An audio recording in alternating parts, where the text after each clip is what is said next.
Welcome back. As the water and sewage company WASCO moves to develop a master plan, the company is getting assistance in the use of GPS technology to better manage its plant. Under the project facilitated by the OECS Commission, WASCO can now locate pipelines and trouble spots with greater accuracy and efficiency. Dr. James Fletcher is the Minister for Sustainable Development. One of the problems that WASCO has is, particularly in the Castries area, it cannot tell you where some of these pipes run because these pipes were laid such a long time ago, and the people who were involved in the laying of those pipes, some of them have passed. You don't have meticulous records of where those pipes pass. So very often, if there's work going on in the Ministry of Infrastructure or somewhere else, you could find that a WASCO pipe is damaged and we don't know about it. So we have to ensure that we GPS, we geolocate all of those pipes so that henceforth we can do better planning, better maintenance of that infrastructure. And again, that will call for very close collaboration with the Ministry of Infrastructure. The system is already in use in the north of the island. General Manager Vincent Hippolyte explains how it works. In some areas, we have actually mapped out 40% of the lines. That is between the John Compton Dam and the Cistern Treatment Plant. So we can locate 40% of that line now, because you must really map it out and bring it into a system so that it can respond to queries that you may have. It can actually very precisely locate where the lines are, where the joints are, so that you can go and deal with problems that you may have on it. And in Castries Central, we are also mapping out, I think we're probably about 20%, and in the north, we probably up to about maybe 10%, and so on, because it's very tedious work. You have to locate and you have to map. Now, we are relying on several different methods to do so. We have various teams that would go out in the field and doing work. So we are trying to get them to work multifunctionally, if I may coin this word, where while they are out there repairing a line, they are also picking up precise information about the location of that line that then is fed into our GIS system. So on that system now, that information is updated.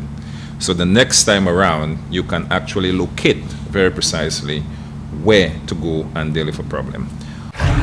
The system will also give a history of the problem areas for WASCO and prevent repeated repair works.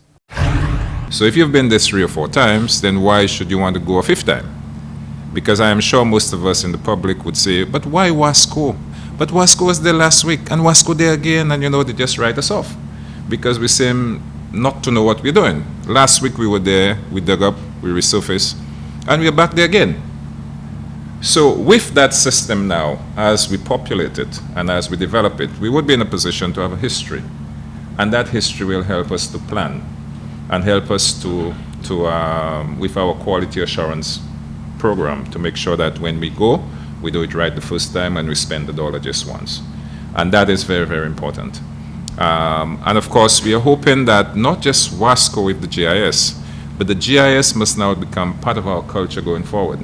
That the government must have in its own GIS system too, and there must be a marriage so that we can speak to the government's GIS.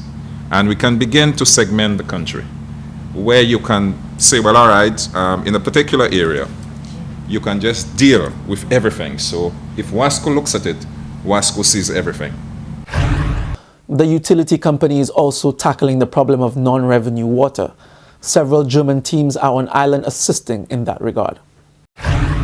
But because we have issues, as the minister says, with hydraulics, pressure, flow, we are beginning now to gather information that will tell us precisely what is happening in those lines.